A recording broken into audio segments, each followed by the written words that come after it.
আমি আমি নিজেও হত্যা হুমকি পেয়েছি। আমি এবং চিত্রনায়িকা বুবলি, আমরা দুজনেই দুটো প্রোগ্রামে, একটা প্রোগ্রামে না, দুইটা প্রোগ্রামে আমরা হত্যা হুমকি পেয়েছি। কাম সারছে, এবার দেখি হত্যার হুমকি পেয়েছেন বারিশা হক এবং চিত্রনায়িকা বুবলি। ভাইরে ভাই, চারিদিকে সব কি হচ্ছে? একদিকে সালমান শাহ হত্যা মামলা নিয়ে যখন সামাজিক যোগাযোগ মাধ্যম উত্তাল, ঠিক সেই সময় বোমা ফাটালেন বারিশা হক। বারিশা হককে নিশ্চয়ই আপনারা চিনেন। রিসেন্ট টাইমে তিনি বিভিন্ন শোরুম উদ্বোধন, ব্র্যান্ড প্রমোশন করে বেশ আলোচিত তিনি। এবার সেই ব্র্যান্ড প্রমোটার বারিশা হক এবং চিত্রনায়িকা বুবলিকে নাকি হত্যার হুমকি দেওয়া হয়েছে। আমরা আসলে কোন দুনিয়ায় আছি? কোন বাংলাদেশে আছি আমরা? কেন তারা হত্যার হুমকি পাচ্ছেন? মূলত পিছনের ঘটনা কি? বারিশা হক আজকে বিষয়টি খোলাসা করেছেন। ঘটনাটি যদিও আজকের নয়, ঘটনাটি হচ্ছে আজ থেকে প্রায় বেশ কয়েক মাস আগের। তবে বারিশা হক গণমাধ্যমের সঙ্গে আজকে কথা বলেছেন। বারিশা হক এবং বুবলি, গৌতম সাহা সহ আরও বেশ কয়েকজন একটি প্রোগ্রাম গিয়েছিলেন বা প্রোগ্রাম অ্যারেঞ্জ করেছেন, এই টাইপের একটা কিছু ছিল। তো সেই প্রোগ্রাম যেন তারা না করতে পারেন বা না করেন, তার জন্য তাদেরকে মূলত হত্যার হুমকি দেওয়া হয়েছিল। বাট তারপরেও সাহসিকতার সাথে দৃঢ়চিত্তে সাহস নিয়ে বারিশা হক সেই অনুষ্ঠানটি কমপ্লিট করেছেন। বারিশা হক বলেছেন, রিজিক কেউ কেড়ে নিতে পারে না, রিজিক যারটা তার কাছেই থাকবে, আমরা আমাদের কাজ করে যাব, আমাদেরকে কেউ থামাতে পারবে না। আসলে কারা হুমকি দিয়েছিল, কেন দিয়েছিল, কারণটা কি?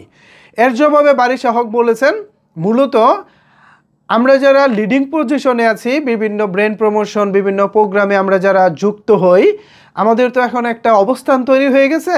এই অবস্থানটাকে যেন নড়বড়ে করা যায়, অবস্থান থেকে যেন আমাদের বিচ্যুত করা যায়, দূরে সরানো যায়, ঠিক সে কারণেই মূলত আমাদেরকে হত্যার হুমকি দেওয়া হয়েছে।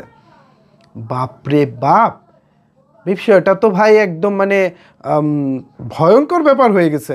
এখন এই ব্যাপারটা কতটুকু আসলে সত্য তারা ভালো জানেন। আর যদি এটা সত্য হয়ে থাকে তাহলে এটা 2-3 মাস আগে, মানে যখন ঘটনা ঘটেছে তখনই তো ফলাও করে নিউজ হওয়া উচিত ছিল। পাশাপাশি তারা যেহেতু সারা বাংলাদেশেই কম বেশি ট্যুর করে থাকেন, বিভিন্ন শোরুম উদ্বোধন থেকে শুরু করে অনেক কিছু, সো সেই সব জায়গায় বা সেই দিক বিবেচনা করলে তো তাদের থানায় একটা সাধারণ ডায়েরি করা উচিত ছিল, জিডি করা উচিত ছিল, অ্যান্ড দেন হচ্ছে এই বিষয়টা নিয়ে প্রকাশ্যে কথা বলা উচিত ছিল। নায়িকাদের বা যারা ব্র্যান্ড প্রমোশন করেন বা বিভিন্ন শোরুম উদ্বোধন করেন, বিশেষ করে প্রমোটার, এখন তাদেরকে যদি এভাবে হুমকি দামকি দেওয়া হয় তাহলে তো ভাই এটা বিষয়টা চিন্তার। আর স্পেশালি বারিশা হক, তিনি তো আসলে এখন ব্র্যান্ড প্রমোটারদের আইডল। তো বারিশা হক যদি আসলে রাগ করে, অভিমান করে কাছ থেকে দূরে সরে যান, আমরা এই কড়া মেকআপে কাকে দেখব বলেন? বারিশা হক যদি রাগ করে, অভিমান করে দূরে সরে যায় তাহলে এটা আমাদের জন্য অনেক কষ্টের কারণ হবে।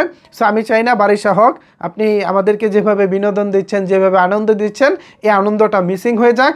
আর বুবলি ম্যাডাম, তিনিও তো আমাদের চলচ্চিত্রের একজন নায়িকা, তো তিনিও আমাদেরকে মাঝে মধ্যে হাসি, বিনোদন সব কিছুই দিয়ে থাকেন। পার্সোনালি চাই না তিনিও আসলে দূরে সরে যাক বা তাকে দূরে সরিয়ে দেওয়া হোক। তো ভিউয়ার্স, বিষয়টিকে আপনারা কীভাবে দেখছেন জানিয়ে দিন আপনার মতামত নিচের কমেন্টস বক্সে। ধন্যবাদ সবাইকে এতক্ষণ আমার সাথে থাকার জন্য।